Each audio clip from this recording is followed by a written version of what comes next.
नमस्कार, मैं हूं सतीश मेहरा। साथियों, भारत में हर वर्ष विमानों में यात्रा करने वाले यात्रियों की संख्या निरंतर बढ़ती जा रही है।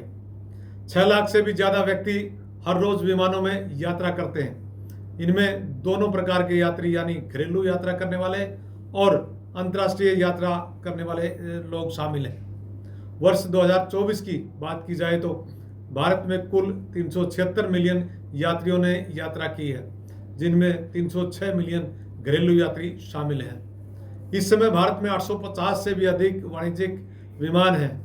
वर्ष दर वर्ष विमानों की संख्या बढ़ रही है।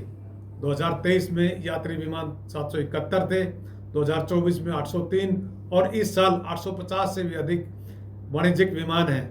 देश में विमानों की संख्या और यात्रियों की संख्या बढ़ने के साथ साथ विमान सुरक्षा निरंतर संकट में है, क्योंकि नागरिक उड्डयन मंत्रालय के बजट में लगातार कटौती और कर्मचारियों की कमी होना यह बेहद चिंता का विषय है। साथियों, इस साल के बजट में नागरिक उड्डयन मंत्रालय के लिए सरकार ने पिछले साल से 10% की कटौती कर इसे 2431 करोड़ रुपए कर दिया है। बता दें कि वित्त मंत्री निर्मला सीतारमण द्वारा पेश किए गए केंद्रीय बजट 2025-26 में 2024-25 से भी कम राशि आवंटित की गई है। 2024-25 के बजट में यह राशि 2658 करोड़ रुपए थी। अप्रैल 2025 से शुरू हुए इस बजट में कुल आवंटन में से उड़ान को भी 540 करोड़ रुपए कम मिले हैं, जो पहले की तुलना में 32% कम है। आधिकारिक आंकड़ों के अनुसार विमान नियामक डीजीसीए और बीसीएएस और सरकारी स्वामित्व वाली एएआई में कर्मचारियों की भारी कमी है।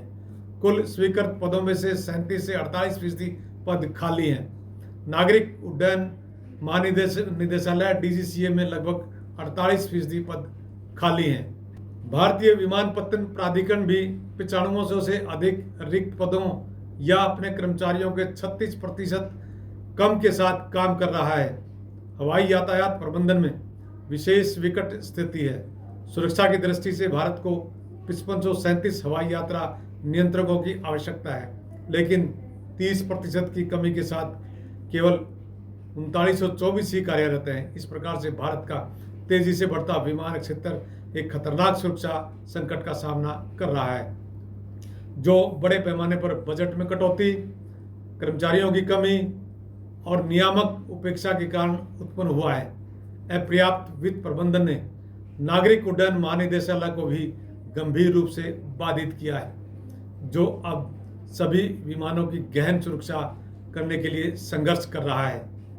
अहमदाबाद हवाई अड्डे के पास विगत 12 जून को हुई विमान दुर्घटना में 275 लोग मारे गए हैं। इसके बाद भी निरंतर यात्री विमानों में मेंटेनेंस से संबंधित समस्याएं आ रही हैं, जिसकी वजह से या तो उड़ानें रद्द हो रही हैं या उड़ानें लेट हो रही हैं। यात्रियों में भी एक डर बना हुआ है। केंद्र सरकार, नागरिक उड्डयन मंत्रालय और डीजीसीए लगातार विमानों में यात्रा करने वाले लोगों को उत्साहित और प्रोत्साहित कर रहा है। कहा जा रहा है कि अब विमान में अतिरिक्त मेंटेनेंस और सुरक्षा व्यवस्था के इंतजाम किए जाएंगे। विभिन्न प्रकार के आश्वासन दिए जा रहे हैं। इसका मतलब क्या है कि क्या यह सारे मानदंड पहले नहीं अपनाए गए थे?